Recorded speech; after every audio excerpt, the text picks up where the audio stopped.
Welcome to Red-tastic. Story 1. Okay, backstory. My 27 females husbands, 29 males, older sister, 36 female, had a child when she was 19 from a one-night stand. He was adopted by a nice couple a couple states over in an open adoption. They will send her pictures, are friends on Facebook, and occasionally have little get-togethers. He calls her Mama T, as her name starts with a T. Although she does not celebrate Mother's Day with him, she asks those around her to wish her a happy Mother's Day and becomes depressed when she is not acknowledged. She is very active in birth mother groups and speaks annually at a camp on birth mother's trauma and issues. She is unmarried and has always desperately wanted to have a family and children. As for reasons that are not relevant, medical, my husband and I have decided adoption is the best idea, as we cannot and will not have a biological child together naturally. About 6 months ago, T announced that she's pregnant again. She told us she wants to have the baby, but once again is not in a financial position to keep the baby. So she's looking for adoptive families. Our families all know that we have been looking to adopt, and so she came to us about possibly adopting her children. My husband thinks it would be a good idea. The timing is right and his sister is a known quantity, as he put it. That is, we know she isn't doing drugs or drinking. I'm not opposed, but I had some concerns. For one thing, I don't want my child calling anyone else mom. We also live 45 minutes away, and from the way she acts from her first child's birthday and Mother's Day, I'm not sure it would be healthy for anyone involved. After discussions, last weekend we went to T and told her we would be willing to adopt her child. She and my mother-in-law were thrilled, as the only other prospective birth parents she had spoken to were 2,000 miles away. Until I told T that she would be Aunt T, not Mama T. She freaked on me. She told me that I was trying to erase her role as birth mother from the child's life. I told her that the child would be very aware that they were adopted and that T was their birth mother, but they would not be referring to her or treating her as a mother. She burst into tears and said I was trying to take her baby from her. I told her that if we adopted it, it wouldn't be her baby anymore. That didn't go over well. My mother-in-law has decided to stay out of this issue as much as possible. The entire rest of the family, who lives nearer to them, has been telling me that I'm being heartless and selfish and taking out my misery of being unwilling. They all know I'm capable to bear children on her. My husband supports me in front of them. He has said that if we aren't united, then we won't do it, but has also privately expressed to me how nice it would be to have a child genetically related to him. I guess he didn't realize how strongly he felt about passing on his genes until the option was back on the table. Not the a-hole OP. Your sister-in-law's behavior at being called aunt instead of mama is a clear indication of her plans for the adoption, full of drama and all about her. It sounds like sister-in-law wants the perks of being a mom without the responsibilities of being a parent. Sadly, your sister-in-law's behavior ruined this whole thing for you. And understandably, you are wary about going through with the adoption. It's not in the best interest of the child to be put in the middle of this. It would be way too much drama and headache that you can't run or hide from because she's family. I would suggest you try looking at other options. I wish you the best of luck in starting your family. Now for some comments. Not the a-hole. I foresee way too much drama, headaches, and possibly heartache in the future if you adopt your sister-in-law's child. I understand your husband's thinking here, but you two may want to sit down, discuss, and really think about if this is the way you want to go. I would advise against adopting this baby. Your sister-in-law sounds nutty. Good luck. People have children they can't afford all the time and they make it work, whether on their own, with help from a partner, from parents, SNAP, etc. You were not the a-hole for saying it the first time, but it's time for you to gracefully duck out of this disaster of a situation. This woman wants you to care for and raise her child, but wants to still be the mother. She's being very unequivocal about not wanting a traditional adoption situation and acting like you wanting something more traditional is unreasonable. If you keep entangling yourself in this, you become an a-hole too. Run, don't walk away. I saw the same kind of drama firsthand. An aunt adopted her brother's child, my cousin, for some reason that was unclear to me. My cousin grew up okay, but he definitely had issues with his mother and birth mother. I remember my mom telling him very clearly that although my aunt isn't his birth mother, she brought him up since he was a little baby, so he shouldn't treat her so badly. I think they have a better relationship now that my cousin's married and with kids, but when he was a teenager or early 20s, I clearly remember that he stayed over at our grandparents a lot. His birth mother, my other aunt, was quite helpless about the situation as she didn't want to push him away, but at the same time didn't want to offend her sister-in-law. Story 2.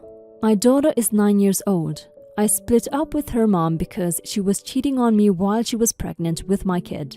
After my daughter was born and I was confirmed biological dad, we split acrimoniously, and there was a lot of unresolved anger on my part.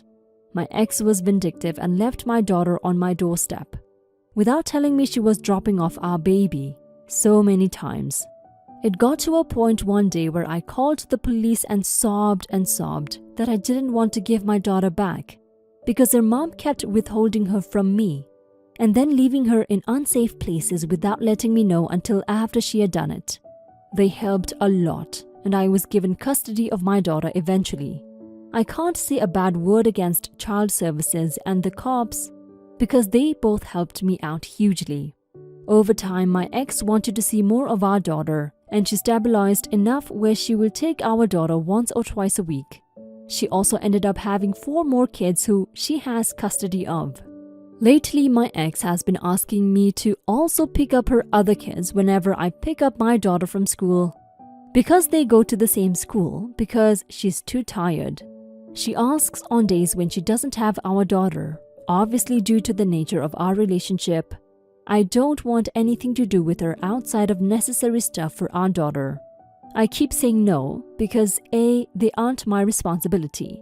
B, I'm not a taxi service to be dropping her kids to her after school. And C, I want to do no favors for this woman. She chose to have all these kids. She can pick them up from school herself. I told my mom that my ex keeps asking me to pick up all the other kids too. And my mom thinks I'm being a giant ass because my ex lives close to the school and it would make her life easier. Frankly, I don't think it's my problem. Am I the a-hole? You're not the a-hole, OP. Your ex might have changed and become a better person than before, but that doesn't mean you should be close to her or do favors. That will probably keep piling up for her, especially if these favors have nothing to do with your kid. It's hard being a mother to 4 kids, but she should realize that you're not on that level with her. Now for some comments. Not the a-hole. I could understand it if you were all on good terms and it was a day where you were dropping your daughter off at her house or something. Since it is not that and you guys aren't friends in any way, shape or form, she can get them. I do feel sorry for her other kids though. Not the a-hole. I would not want the liability of chauffeuring kids who are not mine every day. Is your car big enough for all of them anyways? Are you even listed as an approved person with the school to pick them up and take them home? These kids are your ex's responsibility. As long as you are not actively trying to damage the relationship between your daughter and her half-siblings, I do not see the problem with declining to serve as a taxi service. No a-holes here. I don't think asking makes the ex an a-hole. Maybe the way she goes about it is making her an a-hole, but that's not really in the post. You are not the a-hole for not going out of your way to help her. If you were picking up your daughter and then dropping her off at your ex's and refusing to also pick up her kids, then you would be the a-hole, but it doesn't seem like that's what's happening. Story 3. I am one of 4 kids. I live with my dad, stepmom and 3 siblings. I am 20 years old, a university student, and I pay rent to my dad and stepmom. I live with them as they live near my university and I can't afford to move out. I pay for my car and phone with my wages. My siblings are 17, 15 and 13. They have rules around them going out. The rules are staying in contact, home before sunset. If either of the above rules are broken, the rule breaker is grounded for up to 30 days. Rules of being grounded include no phone, laptop, or TV. The phone is kept in the liquor cabinet for the duration of the grounding, which is padlocked with a number lock that only me, dad, and stepmom know the pin for. The only electronic we can use is the desktop PC in the family room, which is older than I am. No going out with friends or having friends over. If we are able to drive, we must hand in our car keys. These rules applied until I started paying rent, age 17, and once I started doing that, they let it go. But still checked in when I went out.